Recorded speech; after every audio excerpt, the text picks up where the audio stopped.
Hello and welcome to Student Affairs Now. I am your host, Heather Shea. Today we are talking about inclusive supervision with three scholars and authors of a new book by the same title.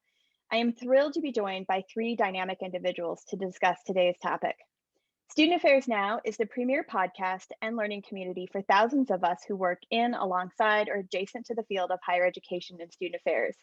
We hope you find these conversations to be restorative to the profession and making a contribution to the field. We release new episodes every week on Wednesdays, and you can find us at studentaffairsnow.com or on Twitter, LinkedIn, Instagram, Facebook, etc. Today's episode is sponsored by Anthology.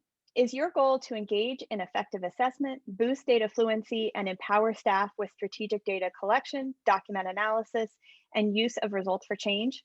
No matter where your campus is in the assessment journey, Anthology, or formerly Campus Labs, can help you figure out what's next with a short survey.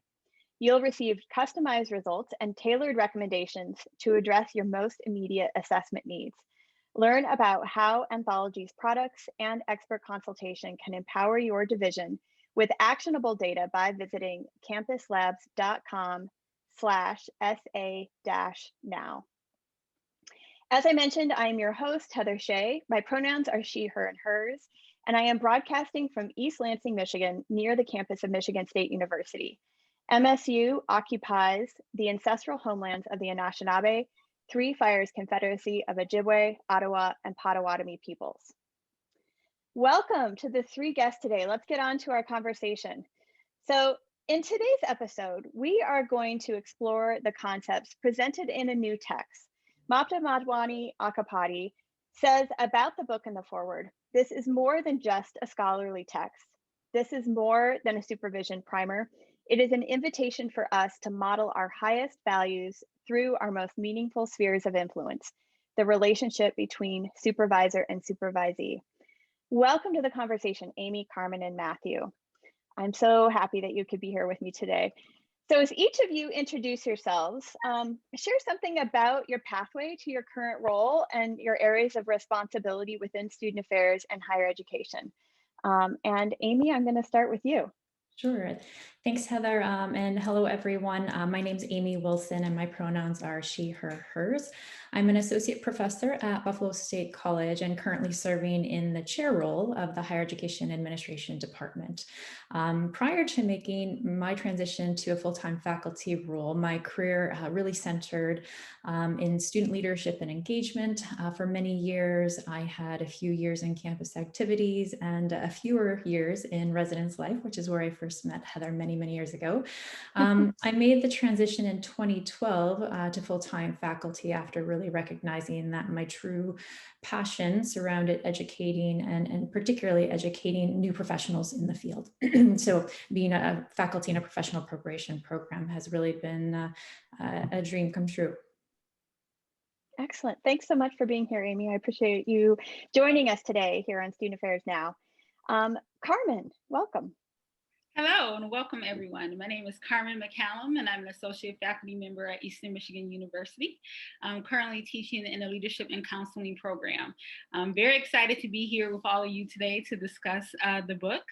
My role in student affairs began several years ago when I was a program coordinator, which was my first position in higher education. And I took that position and immediately had supervision responsibility and realized that I did not know what I was doing. So I worked that position for a while and then went into becoming an academic advisor across many institutions in Michigan and enjoyed that role for a really long time before transitioning into graduate school and then the PhD program at the University of Michigan into the Center for the Study of Higher and Post-Secondary Education. Like Amy, I was able to get my dream job after that, which is becoming a faculty member in a higher education program where I get to work with young professionals all the time who are interested in changing the field, working in student affairs, working with our students, undergraduate as well as graduate students. And so I'm just lucky to be able to be in such a position and excited to be here and talk about the book. So thank you for having us. Yeah, thank you so much for being here.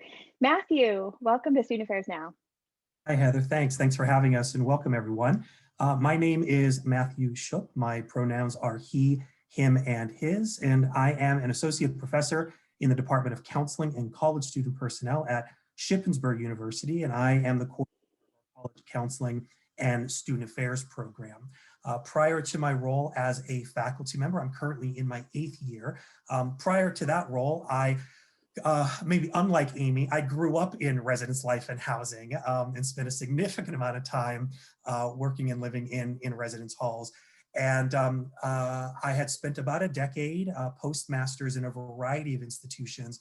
And my last one was working for a large multi-campus state-related institution prior to my move to becoming a faculty member. And like my colleagues here today, I really enjoyed making the transition from doing the work to actually working with our emerging professionals in the classroom capacity and really helping them bring theory to practice and seeing what that looks like for them on their journey. Excellent. Well, I too teach in a student affairs professional prep program, not as my full-time job. So I'm envious of you all because it is truly engaging and interesting to interact with graduate students who are learning these concepts. Before we get into the meat of what you all mean by inclusive supervision, I'd love to hear a little bit about your experiences of supervision. So if you want to share a story about a supervisory experience that you had, maybe either as a supervisor or as a supervisee, that informed your perspective about the book. And Matthew, I'm going to start with you. Sure, Heather. Yeah, you know, when I keep thinking about kind of the tenure around the relationship with Amy and Carmen, I would often tell the story and talk about how my dissertation was focused on it, and that was kind of the genesis. And that's actually not true entirely. It's not entirely true. I'm not going to focus just on one specific story, but I want to talk more about feelings and experiences when I was an undergrad and then going into my graduate program. What I want to convey is that something was going on for me very early on when I felt myself leaning in towards particular supervisors and pulling away or leaning away from others. And I really needed to figure out what was going on with that. Was it me? Was I being needy? Did I just not know the field? Like, what was happening for me that I felt like I could gravitate towards some, and I kind of had to wear a mask and put up a barrier with others. And that is really what started my work and passion to really explore the concept of supervision and what do we mean by that. And then that resulted in my doctoral work and really centering on this concept of synergistic supervision, which was first it was first coined by Winston and Creamer back in the late 90s. So that is really, I've always had I think a passion, because I really had a question within myself, what was going on with me, where I had all of these different feelings and emotions when I was working professionally, but I had this very intimate reaction towards it. Yeah, that's a great point. And I think it's interesting how we kind of internalize that. It's like something that we are doing or not doing, when sometimes it's just the construct of supervision as a whole. Carmen, tell a story that you have that informed your perspective. Sure. So it's really interesting to kind of think back to those experiences. And I remember as an academic advisor, I worked at several institutions, and I realized that I was not really getting supervision as we talk about it in the book or elsewhere. I mean, I had someone who was in charge of me, but they weren't really paying attention to if I was growing or developing or anything like that, checking in, only once a year for professional development goals that didn't go anywhere. And I knew I wanted to move up. I knew I had something I wanted to contribute, but I didn't have a pathway to do that. And when I went to graduate school, I became a part of a team in a particular office, and I saw the way that they were supervising their students and also their staff. They would have collaborative meetings. People were able to have insight and make suggestions that were taken into consideration to actually implement it. And so it made me begin to question, what were my supervisory experiences and how could it be different? And so I think that stayed in the back of my head for a little while until I got into faculty positions. And I said, oh, well, I'm going into higher education. This is great. Individuals will be able to learn how to be supervisors. And what I learned in the programs where I worked, and probably which is true across student affairs programs today, there are not a lot of classes that focus specifically on supervision. And so we're training these young professionals to go out and to be leaders, hopefully to change the world, right? And they're going to be in supervisory positions, but we're not necessarily giving them the skills and tools that they need in order to be supervisors. They may learn that in their graduate assistantship, sometimes in their internship, or if they take it as an elective, but it's not a common class that is required. And I think if we're going to change the field of student affairs, particularly as it comes to supervision, we need to incorporate those classes into our core content. Oh, I couldn't agree more. Amy, I think maybe you and I maybe had a similar supervisor really early on back at Colorado State when we were both serving as undergrad hall directors. What since then or even then would you draw upon for your story? Yeah, it was hard to think of just one story, but I think I also want to sort of frame where this first came from, this idea of wanting to explore this, like Matthew, somewhat rooted in my dissertation work, which was focused on multicultural competence of leadership educators. But there was a small bit of the research, both in my study and previous studies before me, that said what the supervisor does may have an impact on the multicultural competence of their staff, and that's through formal or informal conversations. So it was that little nugget of sort of positive correlation that said I'd like to explore this more, but it wasn't until sort of after we really dove into our research that I then reflected back on some of my own supervisory experiences, and one particular when I was the supervisee, and it was maybe my 5th year in the profession. I was in a mid-level manager role, and I was being supervised by a woman of color. And there was an immense amount of tension in the relationship at first that I couldn't explain. And it wasn't until she and I both became very vulnerable with one another that relationship changed dramatically for the better. And so, those who have read the book or know some of our tenets that we'll talk about maybe later, this vulnerability was really huge in moving that supervisory relationship forward. It allowed me to acknowledge that there was complexity in this relationship much greater than I had ever really considered, based on the identities of both of us and what we brought to that relationship, how we showed up in that space. And so her vulnerability also, brought out her fears that I knew she was giving me access to something that I would only use to help elevate and support her in that role. And it just really changed the relationship. And so the power of that I didn't have language for back then in that moment has really come through in our research. And so that's been really, interesting and powerful for me to see in this work. But at a broader perspective, and in terms of working with graduate students who we cultivate that idea of what it means to be in the supervisor relationship as graduate students. And I find most graduate assistantship supervisors to be very, very good. They want to be in that role and they understand the importance of that role.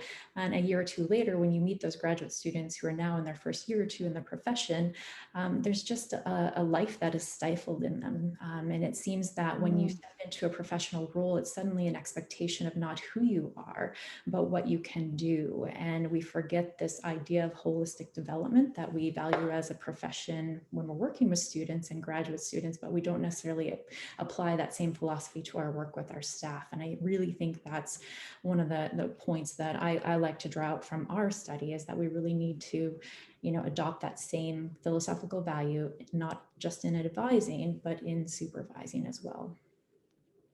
Yeah, that's really rings true with my experience right out of grad school. And part of it was based on my experience in grad school, having had great supervision. My first year out, I was like, what happened? How is that? This is so different. So I did a little bit of Googling just in general about workplace and supervision. And I found a Gallup poll that said of more than 1 million employed US workers, this particular poll said that the #1 reason people quit their jobs is a bad boss or immediate supervisor. and 75% of workers who had voluntarily left their jobs did so because of their bosses and not the position itself. I know you talk about at the beginning of the book about retention and the high rates of departure from our field. Matthew, can you talk a little bit about some of the notable statistics within student affairs? Do we have this kind of similar data and why people are leaving the profession and or specific job? Sure, thanks, Heather. Yeah, so there's this is really big, right? Before we jump into inclusive supervision, we have to, I think it's important for us to talk about some base assumptions that I think we all on the call are approaching philosophically, as well as what the data is saying. And one of the assumptions is that supervision is important. It's important in our field, and it's important at all different levels, right? So it's ubiquitous regardless of position and title. And it's even more important, right? Because even now, given the, a year into the pandemic, we're seeing unprecedented, increasing demands and declining resources, right? So we early on cite some statistics where we cited literature from the 80s, the 90s, the 2000s, and the early 2010s, where if 75 to 80% of an institution's finances are spent on human resources, right, on human capital, what does it say? That some of the most recent statistics are that upwards of 50% of new professionals are leaving the field within the first 5 years and not returning. Right. So some may say that there are a lot of reasons as to why this would be the case, but we contend that supervision, or dare I say poor supervision, is a factor of significance in that. And so what do we know about that, right? We know that most individuals will probably say absolutely supervision is important, but we don't always get to, well, what does that supervision look like in practice? And with the increasing demands and declining resources, I fall for making this mistake as well. What's the first thing that often goes on my schedule? Well, it would have been the one-on-ones with my staff members, right? I was very quick that somehow those were expendable hours that could be negotiated. And then when I got into those one-on-one supervisory relationships, it was very task-driven, right? Focused on what do we need to get done. So it was actually the antithesis of the very thing that we talked about, where if we spend so much time and money and resources on human capital, why aren't we investing the same amount of time and energy to retain and celebrate and uplift those individuals? So it's very telling, and we believe that supervision and supervision models play a significant role in not only successful onboarding, but successful retention of employees. Yeah, I just right before this call had a admin ask me if I could move my one-on-one with one of my staff members for a bigger meeting with the same intent. So when you said that, I was like, oh my gosh, that just happened to me. I'm sorry, Gabby. I will reschedule with you. So Amy, what are the tenets? You talk about this in the book in one like kind of primary section. What are the tenets of inclusive supervision, and then how does one know it when they experience it, that it is that? It's like, is it just apparent, or are there clues? Yeah, I love that question of how do we know that we are experiencing that? And without getting into the weeds of our research, I think it's important to sort of frame that's really what we set out to identify and really what we wanted to know. And we did that in a way in which we sought out participants who believed their supervisors were multiculturally competent, because we wanted to know what that looks like in action. And we didn't define multiculturally competent for the participants because we wanted them to really be defining that, of what that looks like, to really identify those tangible practices that others could do, because clearly these were good supervisory relationships in which people valued that and appreciated what they were getting in that space. We used multicultural competence at that time because this was 2013, 2014, before the professions had really, evolved into social justice and inclusion as the core competency. And we felt that there was much more research on multicultural competence in the profession. And so a bit more well-known in what that means. So how do you know, or what does that look like? All of the narratives of those participants who spoke about their supervisors really became the model and became the action items in our inventory. But all of it sort of pared down into what we believe are 4 tenets of inclusive supervision. And so I'll briefly kind of walk through these. The first of which is the foundation of creating safe spaces. And so, obviously seems very simplistic in what it says, but is obviously also one of the most complex things to create for supervisors. So this may be done through creating a very open and trusting environment where staff can give feedback without fear, where there is an openness to different styles, different ways of thinking, different approaches, that every voice is valued no matter what level you are within that organizational chart, that there's a real openness to and an ethic of care in the personal interactions, and where supervisors help staff navigate the culture of the office, the culture of the institution, and just some of those boundaries. So those are some of the things that you might feel or experience if you're in a safe space, or where a supervisor has really strived to create a safe space.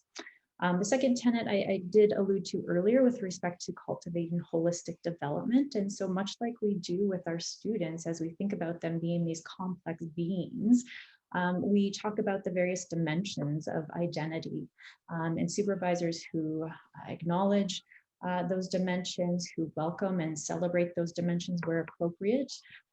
That's about the nurturing and cultivating every aspect of who someone is in that office, knowing that they can't take off certain aspects of their identity like an outfit when they come into the office. And so we are who we are, and we show up in that space because we are mothers or fathers or caregivers for parents at this time, and whatever that might look like. In addition to our personality, our race, our gender, our sexual orientation, all of that comes into that space. And so supervisors who are more adept at bringing those identities and welcoming those identities in the space create more responsive and satisfied staff.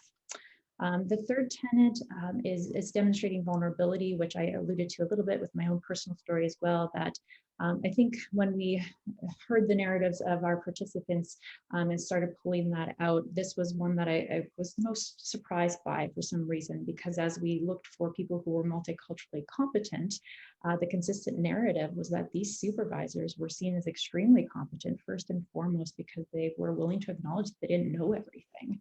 And they admitted to their limits, but they sought out opportunities to understand. They acknowledged their cultural mistakes, and they were willing to engage in the discomfort of those moments, those personal moments of vulnerability that have the power to transform. And I'd be remiss, obviously, if we didn't mention, Brene Brown being the leading expert and researcher on vulnerability. She defines it as that uncertainty, risk, emotional exposure, and all of that is present. And in those who have experienced that moment of vulnerability, you know how uncomfortable it can feel in the moment. But our hope is that you've also felt the hope and the power in the after of those moments. But that's, I think, a really powerful narrative that in the short time that we've been talking about our work, that some of the stories that have come out after of vulnerability have been really powerful moments in transforming supervisory relationships.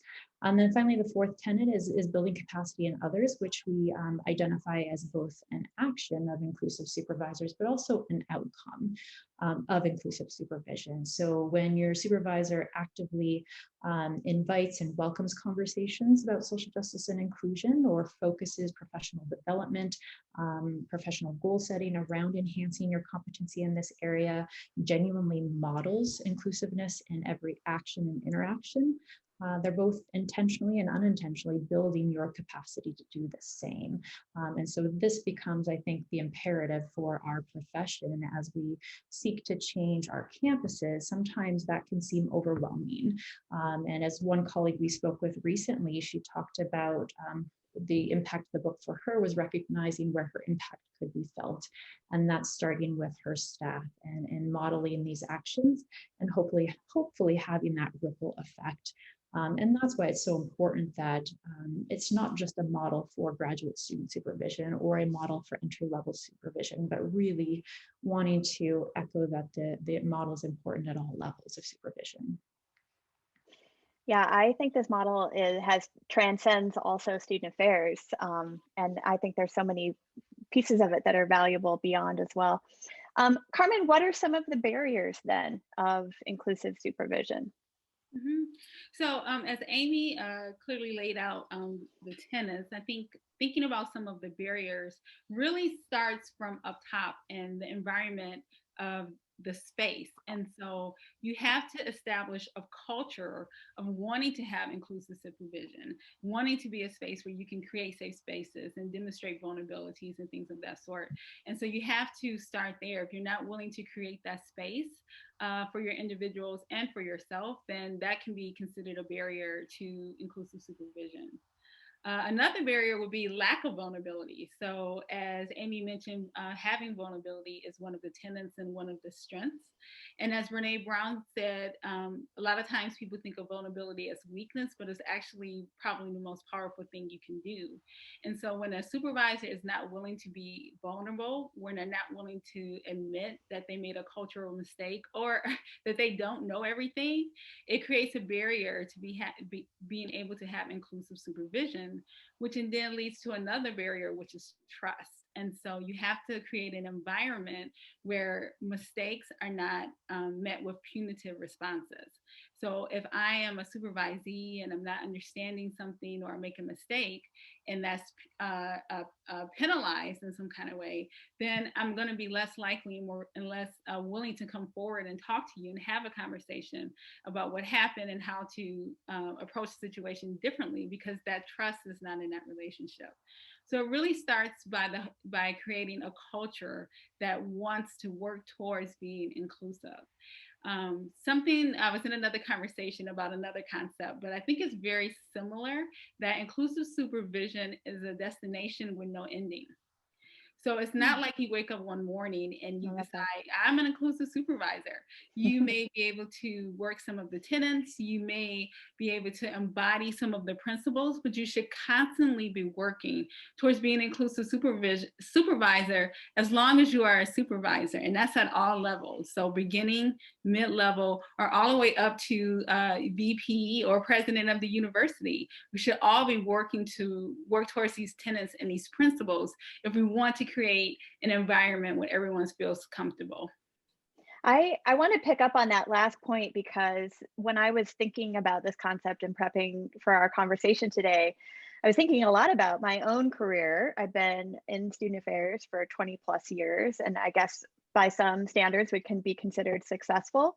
And I've noticed as of late that some supervisors, particularly my peers and those above me at the AVP or VP level, seem to believe that competent, well-adjusted staff, as you say in the book, don't need supervision. And I actually really disagree. And so I'm curious about what might I encourage my colleagues, which are my peers or other directors in my division and our VP and AVP leadership, to engage in this conversation without pointing out the fact that they're not doing it well. Go ahead, Carmen. No, go ahead. Go right ahead. As Heather, as you were talking, you said as of late or something that effect in terms of, recently they've been saying this, and it made me think, I defended my dissertation 14 years ago, and a very quick story. I'm this young doctoral candidate, right, hoping to be called doctor and get these letters, and there were a couple people allowed around the table that were readers that could ask me questions. And one person was sitting there. I did not know who they were, but said, you make a lot of critical, direct statements in your chapter 5. And what would you say to someone that basically says, there's no time for this, good supervisees don't need supervision? What would you say to those individuals? And I didn't mean to sound flippant when I said that, but I said my response would be, make time. Yeah. And like my heart like was pounding in my chest, because I didn't want to sound I didn't want to come across as disrespectful. but I think my response would be the same, right? We're really talking about a paradigm shift where this is a philosophical underpinning that you know, those good employees, if you will, and I'm using that in quotes, right? Competent employees are that because of the dedicated supervision, or it is a part of what helped them become those competent professionals. So supervision, it needs to be a paradigm that it is for all. And I love what Carmen said, that it is an ongoing journey happening at all levels all the time. And if you look at it, that it's not a destination, but it's a journey, imagine how it could transform our entire field. Yeah. I don't know if either of the two of you also have thoughts on how to promote this across a division, which, and I think the other part is like everybody's trying to do more with less, right? And I think it does often end up being, it's one of those intangibles that you can't see. It's not programming or planning something and, you know, writing a report. You know, how do you know that you're doing it well is part of what makes this whole thing complex. Yeah, and I guess to Matthew's earlier content about, you know, the attrition in the field, it's, I guess my response would be, we can't afford not to do this. We can't afford not to invest in our staff. And so maybe that's part of the conversation, is in what ways are you investing in your staff, right? Those good professionals who now are burning candles at all ends, right? And so I think this is the most critical environment in the remote work environments, to really be holding your staff accountable for investing in their staff in these human ways, right? Yeah, yeah. And Heather, you can always tell them to buy the book. Yeah, exactly. I'm like, we're going to buy 10 copies of this for our division, right? And I was thinking about that, like not only just the applicability within the units that I work in, but it really is applicable at all levels. In fact, in my ProDevo class, I assigned 2 chapters, and we're gonna delve into this because as you all mentioned earlier, I don't know that we're necessarily teaching or talking directly about supervision. You know, in the other classes that are happening in the program specifically. And I also noted that there are many practical tools that accompany this book. So it's not just, as Mapta said at the beginning, it's not just the scholarly piece or a primer, but you have all these appendices and e-resources, including a self-assessment. Matthew, maybe you could talk a little bit about how you developed those, but then also what are the ways that you envision those tools being utilized? Sure, I can start us off. And I can remember we were at a writing retreat somewhere during one of the early years that we were talking about this, and we were developing the prospectus. And if anyone has ever worked on one to try to get a book contract, it's how do you envision individuals using this book? And it was really important to all 3 of us that this be a book that was very practical, meaning we want people to write in the margins, right? We want it to be well worn and used, that it has to be something that practically can be applied to individuals at all levels.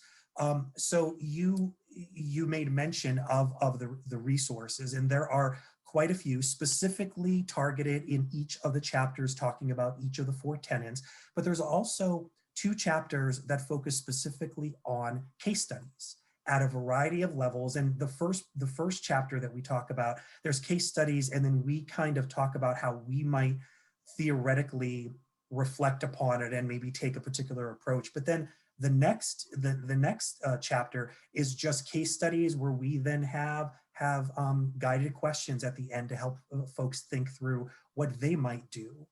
The other thing that I do want to point out, and I'll turn it over to my colleagues, is when you look at using this at all different levels, going back again to Brene Brown and this idea of vulnerability, it challenges us to have to take risks. So when we look at the inventory, it's powerful regardless of the level of the supervisory dyad. But I would encourage supervisors to look at the supervisee and say, I want you to take the inventory and rate me, right? Yeah. How do you create that space of trust and vulnerability to say there's no wrong answers, but I need you to think constructively about whether or not my supervision style is congruent or incongruent with how you envision our supervisory dyad. So using that to basically using the inventory as a baseline or a rubric or a platform to launch this conversation about where are we congruent and where are we missing each other. So that's just a couple thoughts in terms of how the book can be used. That would be a powerful conversation for sure. Carmen, I think, do you want to talk a little bit about graduate students in particular and how to use it in classes? Yeah, so I think it's a really powerful tool to use with graduate student classes. And I think one of the things that's really important to remember, that inclusive supervision is intentional, right? It's not something that you wake up in the morning and it just comes to you. You have to actually read and understand that there's skills and development that you should do in order to be able to practice inclusive supervision. And so one way that the book can be used is just to introduce the concept of inclusive supervision to graduate students, but have them take the case studies, have them go through and do the inventory, reflect on who they are now and what skills do they need to develop, right? So they can take the inventory as if they were a supervisor and then say, okay, well, I'm obviously missing these things. I can work through my graduate training, my assistantship, my graduate, my internship to build on those in those capacities, right? And so I think that's several ways that the book could be used with graduate students at multiple levels. We have some undergraduate students who approach us all the time about coming into our master's program. And we have a lead program in our particular department for undergraduate students who want to focus on leadership. This can easily be transferred into a leadership class, as well as a master's level in higher education or PhD in educational leadership. So I believe that it is a very useful tool for students at all levels. Yeah. Amy, I'm going to jump down a little bit because I want to talk before we get too far down about some of the self-awareness that's required. And I was wondering about this as I was reading through the inventory itself as one of the resources. And I'll be honest, I made some assumptions about how I could see my colleagues and my supervisor as completing it. Like they'd be like, of course, I do all the things, like amazing, right? And I think you just spoke to this as well. Like one of the things is being vulnerable, using this inventory to solicit feedback. Amy, tell me a little bit about how you could see that working, entry level, mid-level, senior level, and what kinds of skills and abilities does one need to approach that conversation directly? Yeah, good question. And I think Matthew started to allude to this a bit. So while it is initially, first and foremost, a reflection tool for anyone at any level to assess their own progress towards becoming a more inclusive supervisor, it can be easily turned into almost a 360 feedback in which you have your peers, maybe even your supervisor complete it. But you're absolutely right in terms of what needs to happen in order to make that an effective tool in that capacity, actioning both vulnerability as we've talked about it, but also having created a safe space for your supervisees to give you that feedback. And so if one is going to use the inventory as this tool, it's really important that they have created an environment in which people feel like they can be honest and they can be constructive, and that there's not going to be defensiveness in terms of what they hear. And I am guilty of having done the same, because I think people really do want to feel like they're doing the right thing. And so sometimes feedback is hard to get and receive. So it's really important that if supervisors are going to use the supervisor or the inventory in that way, that they're aware of the level of trust that already exists. And if there is a lack of trust in some of those supervisory relationships, one of the things that we've talked about in examining, there's no linear sequence in these tenets in terms of how to strive towards them. But if there is a lack of trust in which that safe space is not there, as Carmen said earlier, one of the things that can help transform that and sort of rebuild that trust is by being vulnerable. And so this can be a tool to say, I want to do better. I want to be better in this relationship. Let's dialogue about how this could what this could look like in this office, what it could look like in our supervisory relationship, and what it could look like in this environment. So sort of chicken and egg, one of those things maybe needs to happen first in order to effectively do what you're suggesting with the tool. But I think if the feedback is provided via the inventory, then creating that dialogue about, okay, what does this look like in action here in this relationship? But I think approaching with humility, vulnerability is always the best thing in that case. Yeah, and related to that, I think you just kind of queued up my next kind of theme, which is that the safe space is really a foundational tenet. The diagram or graphic that you have in the book, that these different other pillars kind of rest upon that as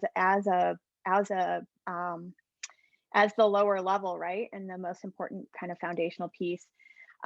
And I appreciate that in the chapter on creating a safe space, you bring up the construct of safe space and how it can be somewhat problematized, right? And I liked a lot your reframing. So for those of you who are already like, the safe space is, problematic, they talk about that in the book. But I am really curious about how, as a supervisor, one creates that sense of psychological safety and the role specifically that power plays in this. As related to social identities. For example, can a non-binary supervisee ever truly be safe if their direct supervisor often misgenders them? Carmen, do you want to start with that, and then we can pass it to others as they see fit? Yes, I think that is a really interesting question. And I think that power dynamic does show up in supervisory relationships. And it can be hard to feel psychologically safe in the space that you described. And that's why it really starts with the supervisor to be able to create that space of vulnerability. So it's really interesting that you mentioned our model, because when we first set out to do this research project, we had created a model based on interviews, and we thought that all of the tenets were really equal. But as we kept doing research and we did the quantitative instruments, we realized that without creating a safe space, none of the other tenets can survive. Like, they were all crumbled. So it's really, you have to start with creating a safe space. And that really does start with the supervisor being able to do that.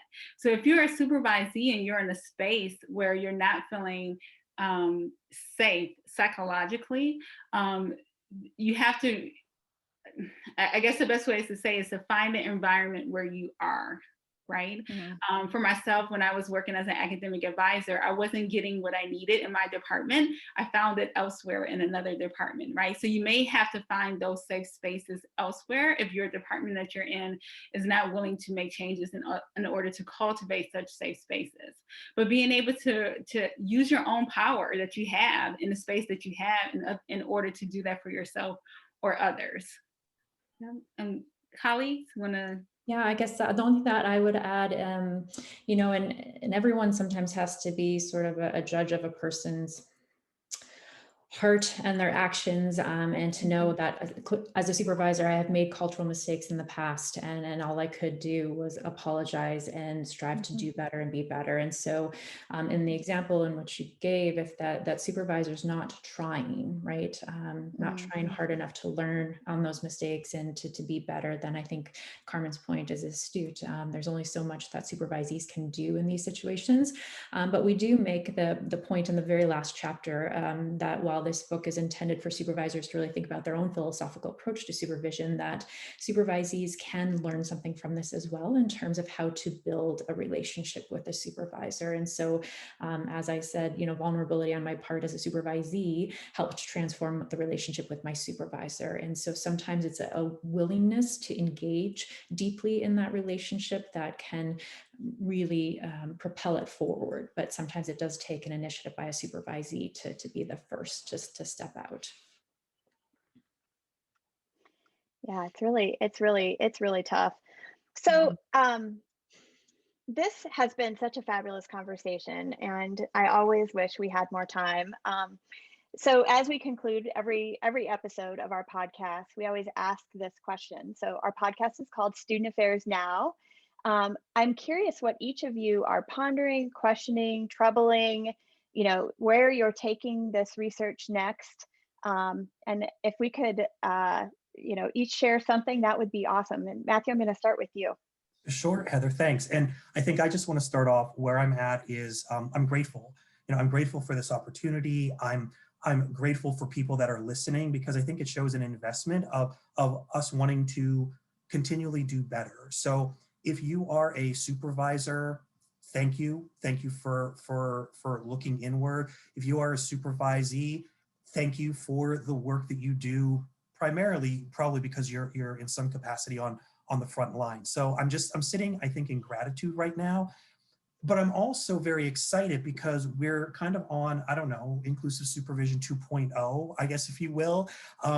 We have started to engage in the next qualitative phase of our study, where, as Amy had said, we presented the question to folks, do you consider your supervisor to be multiculturally competent? Well, now what we're doing is we are interviewing supervisory dyads based upon the supervisee who believes their supervisor exhibits the 4 tenets of inclusive supervision. So I'm really excited because I feel like I'm in a very privileged position to be able to try to listen and elevate individuals' voices that truly are doing the work in our field. So that's what I'm sitting with, and that's kind of where our research is going.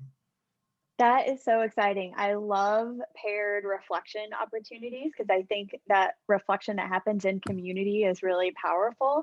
So that will be really interesting. And Heather, I think it illustrates the risk that we're talking about, right? That idea of vulnerability, to truly, have a supervisee put themselves out there, but then also have the supervisor kind of reflect and say, how do you think you meet this? And then also, where do you think you need to grow? So I think they're kind of living out that tenet of demonstrating vulnerability. Wow, that's great. Carmen, what are you pondering, thinking about, troubling now?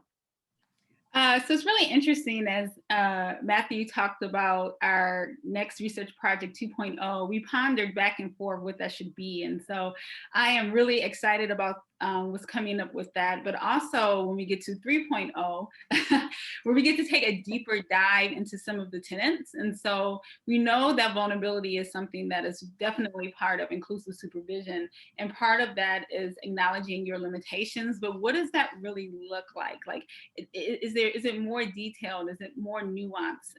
And how can we help others who are not comfortable doing that be able to take that step in their supervisory practices? I'm also sitting here wondering, how do you get a fabulous job like Heather Shea? All of these wonderful people about these wonderful topics. As a learner, I just have to say, like, I love diving in and having these, they're like little mini lit reviews, right, on every single topic that I'm interested in. Thank you. That's very kind of you. Amy, what are you thinking about now? I'll echo my colleagues, and I think, like Matthew, I've labeled this year a year of hope, and you probably can all infer many things from that. But I am very hopeful about what can happen when people adopt, the philosophy that we're speaking about. I'm also been wondering lately, and engaging in an additional research project around professionalism in our field and the meanings of professionalism. And it was actually through a reading this summer, the White Fragility, White Professionals reading, that this conversation sort of came about. And then we did it with our students this summer. And so the intersection of this has been kind of interesting for me to think about, and particularly in creating safe spaces, and how we define professionalism has an impact on that space. And so that's sort of some of the side stuff that I'm working on as well, but certainly very related to this. And I'm excited about exploring that and how identity shapes the meanings of professionalism. Oh my gosh, that will be a fabulous future conversation, I think, on Student Affairs Now. I can't wait to hear 2.0 and 3.0, the podcast version. So I am so grateful for your time today to talk with me on Student Affairs Now. So thank you for spending the last 45 minutes or hour, or however long we've been chatting.